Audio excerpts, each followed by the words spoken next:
বেহাল নিকাশির অভিযোগে বাদুড়িয়াতে চলছিল পথ অবরোধ, আর সেই অবরোধ তুলতে আসেন পঞ্চায়েত প্রধান। আর অবরোধ তুলতে এসে তার বিরুদ্ধে অভিযোগ তিনি মহিলাদের কটূক্তি করছিলেন, আর সেই সময় মহিলারা তাকে কিল চর ঘুষি মারতে থাকেন। পাল্টা জুতো খুলে মহিলাদের মারতে যান পঞ্চায়েত প্রধানও।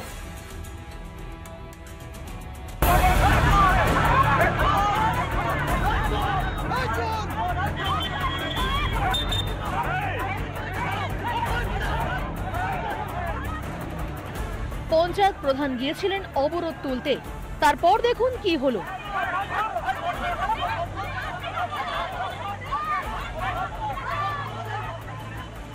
মার খেয়ে মহিলাদেরই জুতো খুলে মারতে উদ্যত হন প্রধান।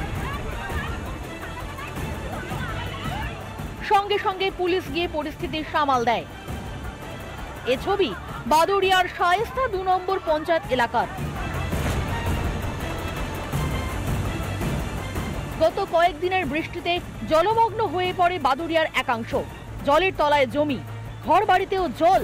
স্থানীয়দের দাবি, বেহাল নিকাশির জেরেই দুর্ভোগ, হুঁশ নেই প্রশাসনের।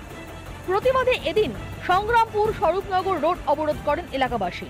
দীর্ঘদিন ৫ থেকে ৭ বছর আমাদের বাড়ির উঠোনে জল জমে আমাদের বাচ্চাগুলো নিয়ে আমরা বাড়ি থেকে বার হতে পারি না। ড্রেন করতে চাই, কিন্তু ড্রেনটা এখান থেকে ১ বছর আগে স্যাংশন হয়ে গেছিল। ৩ লাখ কত হাজার টাকায় ড্রেনটা স্যাংশন হয়েছিল, সেই ড্রেনটা প্রধান আমাদের করে দেয়নি। ৫-৭ বছর ধরে এরকম হচ্ছে। আমাদের পোস্টারটা নিয়ে দিয়েছে, কিন্তু প্রধান মেম্বার কোনো স্টেপ নিচ্ছে না। পয়সা তুলে মনে হচ্ছে খেয়ে ফেলেছে। আমাদের বাচ্চাগুলো সব ডেঙ্গু জ্বরে ভুগছে। সেখানে গিয়ে অবরোধ তোলার চেষ্টা করেন শায়েস্তানগর ২ নম্বর গ্রাম পঞ্চায়েতের তৃণমূল প্রধান প্রকাশ সর্দার ওরফে খোকন।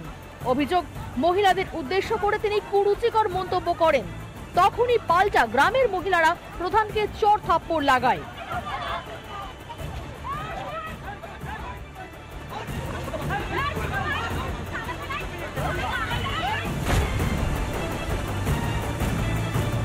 কাজ করবার জন্য তো আমি প্রস্তুত আছি, কিন্তু কাজটা যদি করতে ওখানকার লোকে বাধা দেয়, তাহলে আমি কিভাবে কাজটা করব? আমি যাওয়া থেকে আসা পর্যন্ত আমি ৪৯ সেকেন্ড ছিলাম, কিন্তু তার মধ্যে ওখানকার মহিলা পুরুষ এত রকম অকথ্য ভাষা বিভিন্ন রকম ব্যবহার করেছে, তাতে করে আমার থাকার মতো মানসিকতা ওখানে ছিল না। পঞ্চায়েত অফিসের সামনেও বিক্ষোভ দেখান গ্রামবাসীরা।